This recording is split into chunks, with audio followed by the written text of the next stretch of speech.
Good evening once again, and thank you for joining us. I'm Surya Gaumas, bringing you the stories that made headlines.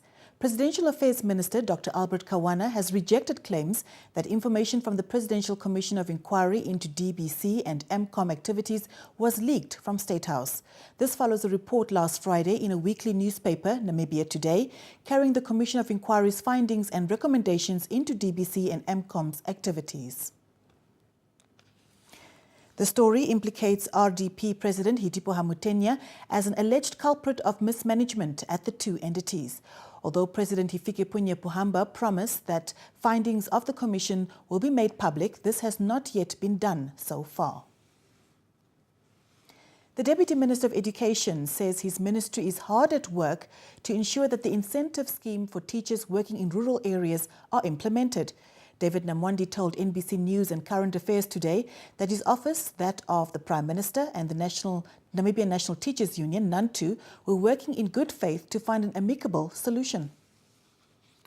Yesterday, teachers countrywide under the leadership of NANTU staged peaceful demonstrations and handed over petitions with their demands to respective regional governors, while those in Windhoek marched to the office of the Prime Minister, where the Premier received their petition. They are demanding that government implements the recruitment and retention incentives for qualified teachers based in remote areas. The Education Deputy Minister, David Namwandi, said government was taking this matter seriously. The University of Namibia, UNAM, has withdrawn charges against its administrator of the Katima Mulilo campus, Charles Siyauya. This was confirmed by UNAM's Pro-Vice Chancellor of Administration and Finance, Dr. Boniface Mutumba, this afternoon. Dr. Mutumba says the charges were withdrawn on technical grounds after the matter was referred to his office for consideration. The university launched an investigation after Siyauya allegedly made threats against the local French embassy and French institutions in the country using UNAM's resources following NATO's invasion of Libya and the subsequent killing of Muammar Colonel Gaddafi by NTC rebels. Last week, the SWAPO Youth League in the Caprivi region expressed support for Siyauya and demanded that the charges against him be withdrawn.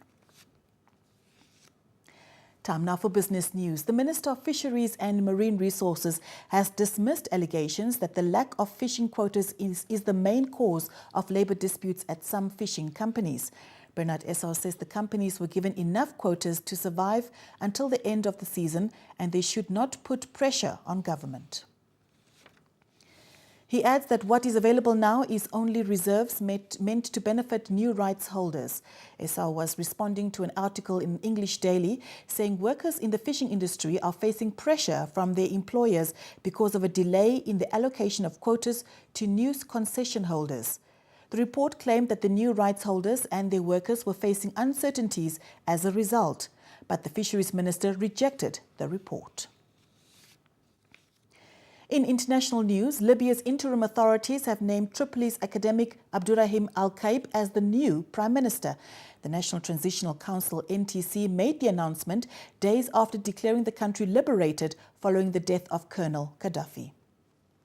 It also coincides with the official end of the NATO air campaign that helped overthrow the long-time leader.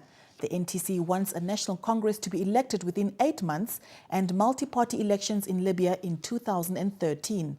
Cape, an academic specializing in electrical engineering and based in Tripoli, beat 8 other candidates to receive 26 of the 51 votes from members of the NTC. Well, those were the stories that made headlines tonight. Pleasant viewing further on here on NBC. Good night and take care.